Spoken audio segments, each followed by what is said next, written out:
ओम नमः शिवाय। हर हर महादेव। स्वागत है आपका हमारे चैनल पर। आज के इस वीडियो में हम आपको सुनाएंगे रविवार प्रदोष के व्रत की कथा। प्रत्येक त्रयोदशी के दिन प्रदोष का व्रत भगवान शिव की प्रसन्नता के लिए किया जाता है। कथा सुनी जाती है, आरती की जाती है। तो सभी प्रकार की व्रत कथाएं सुनने के लिए और हमसे जुड़े रहने के लिए आपको हमारे चैनल को सब्सक्राइब करके बेल आइकन पर प्रेस करना है। और आज की ये वीडियो अच्छी लगे तो लाइक करके शेयर अवश्य करिए, साथ ही कमेंट में अपने विचार भी अवश्य लिखिए। तो चलिए अब हम शुरू करते हैं रविवार के प्रदोष के व्रत की कथा। एक समय सर्व प्राणियों के हित के लिए परम पावन भागीरथी के तट पर ऋषि समाज द्वारा विशाल गोष्ठी का आयोजन किया गया। विज्ञ महर्षियों की एकत्रित सभा में व्यास जी के परम शिष्य पुराण वेत्ता श्री सूत जी महाराज हरि कीर्तन करते हुए पधारे। सूत जी को देखते ही शौनक आदि 88,000 ऋषि मुनियों ने खड़े होकर दंडवत प्रणाम किया। महाज्ञानी सूत जी ने भक्ति भाव से ऋषियों को हृदय से लगाया तथा आशीर्वाद दिया।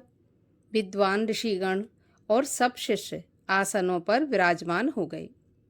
मुनिगण विनीत भाव से पूछने लगे कि हे परम दयालु, कली काल में शंकर की भक्ति किस प्रकार और किस आराधना द्वारा उपलब्ध होगी, हम लोगों को बताने की कृपा कीजिए, क्योंकि कलयुग के सभी प्राणी पाप कर्म में रत रहकर वेद शास्त्रों से विमुख रहेंगे। दीन जन अनेकों संकटों से त्रस्त रहेंगे। हे मुनिवर, श्रेष्ठ कली काल में सत्कर्म की ओर किसी की रुचि नहीं होगी। जब पुण्य क्षीण हो जाएंगे तो मनुष्य की बुद्धि असत कर्मों की ओर खुद बखुद प्रेरित होगी, जिससे दुर्विचारी पुरुष वंश सहित समाप्त हो जाएंगे। इस अखिल भूमंडल पर जो मनुष्य ज्ञानी होकर ज्ञान की शिक्षा नहीं देता, उस पर परम पिता परमेश्वर कभी प्रसन्न नहीं होते। हे महामुने, ऐसा कौन सा उत्तम व्रत है जिससे मनोवांछित फल की प्राप्ति होती है? कृपा करके बताइए। ऐसा सुनकर दयालु हृदय श्री सूत जी कहने लगे, हे श्रेष्ठ मुनियों तथा शौनक जी, आप धन्यवाद के पात्र हैं। आपके विचार सराहनीय और प्रशंसनीय हैं। आप वैष्णव अग्रगण्य हैं, क्योंकि आपके हृदय में सदा परहित की भावना रहती है। इसीलिए हे शौनक आदि ऋषियों, सुनो, मैं उस व्रत को तुमसे कहता हूँ जिसके करने से सभी पाप नष्ट होते हैं। धन वृद्धि कारक, दुख विनाशक, सुख प्राप्त कराने वाला, संतान देने वाला, मनवांछित फल प्राप्ति कराने वाला यह व्रत मैं तुमको सुनाता हूँ, जो किसी समय भगवान शंकर ने माता सती को सुनाया था। और उनसे प्राप्त यह परम श्रेष्ठ उपदेश मेरे पूज्य पाल गुरु जी ने मुझे सुनाया था, जिसे आपको समय पाकर शुभ बेला में मैं सुनाता हूँ। बोलिए उमापति शंकर भगवान की जय। सूत जी कहने लगे कि आयु, बुद्धि, स्वास्थ्य लाभ हेतु रविवार की त्रयोदशी को व्रत करें। इसकी विधि इस प्रकार है। प्रातःकाल स्नान करके निराहार रहकर शिव ध्यान में मग्न हो शिव मंदिर में जाकर शंकर जी की पूजा करें। पूजा के पश्चात अर्धपुंड त्रिपुंड का तिलक धारण करें। बेल पत्र चढ़ाएं। धूप, दीप, अक्षत इत्यादि से भगवान का पूजन करें। इसके बाद किसी ब्राह्मण को भोजन कराकर सामर्थ्य के अनुसार दक्षिणा दें। तत्पश्चात मौन व्रत धारण करें। व्रती को सदा सत्य भाषण करना आवश्यक है। हवन आहुति भी देना चाहिए। इससे अभीष्ट फल की प्राप्ति होती है। व्रती पृथ्वी पर शयन करे, एक बार भोजन करे, इससे सर्व कार्य सिद्ध होते हैं। श्रावण मास में तो इसका विशेष महत्व है। यह सर्व सुख, धन, आरोग्यता देने वाला है। यह व्रत सब मनोरथों को पूर्ण करता है। हे ऋषिवरों, यह प्रदोष व्रत जो मैंने आपको बताया, किसी समय शंकर जी ने सती जी को और वेद व्यास मुनि ने मुझको सुनाया था। शौनक आदि ऋषि बोले, हे पूज्यवर, महामते, आपने यह व्रत परम गोपनीय, मंगलप्रद, कष्ट निवारक बताया है। कृपा करके यह बताने का कष्ट करें कि यह व्रत किसने किया और उसे किस फल की प्राप्ति हुई। तब श्री सूत जी बोले, हे ज्ञानियों, आप शिव के परम भक्त हैं। आपकी भक्ति देखकर मैं व्रती पुरुषों की कथा कहता हूँ। एक गांव में अति दीन ब्राह्मण निवास करता था। उसकी साध्वी स्त्री प्रदोष का व्रत किया करती थी। उनके एक ही संतान थी जो कि पुत्र था। एक समय की बात है कि वह पुत्र गंगा स्नान करने के लिए गया। दुर्भाग्यवश मार्ग में चोरों ने उसे घेर लिया और कहने लगे कि हम तुझे मारेंगे, नहीं तो तू अपने पिता का गुप्त धन बता दे। बालक दीन भाव से कहने लगा कि हे बंधुओं, हम अत्यंत दुखी दीन हैं, हमारे पास धन कहाँ से आया। चोर फिर से कहने लगे कि तेरे पास ये पोटली है, उस पोटली में क्या बंधा है। तो बालक ने निसंकोच उत्तर दिया कि मेरी माता ने मुझे रोटी बनाकर बांध दी है। तब दूसरा चोर बोला कि भाई, यह तो अति दीन दुखी हृदय वाला है, इसे तो छोड़ देते हैं। बालक इतनी बात सुनकर वहां से प्रस्थान करने लगा और एक नगर में पहुंचा। नगर के पास एक बरगद का पेड़ था।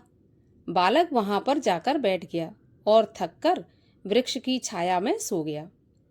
तब उस नगर के सिपाही चोरों की खोज कर रहे थे और खोज करते करते उस बालक के पास आ गए। सिपाही को वह बालक दिखा तो वह उसको चोर समझकर राजा के पास ले गए। राजा ने उसे कारावास की आज्ञा दे दी।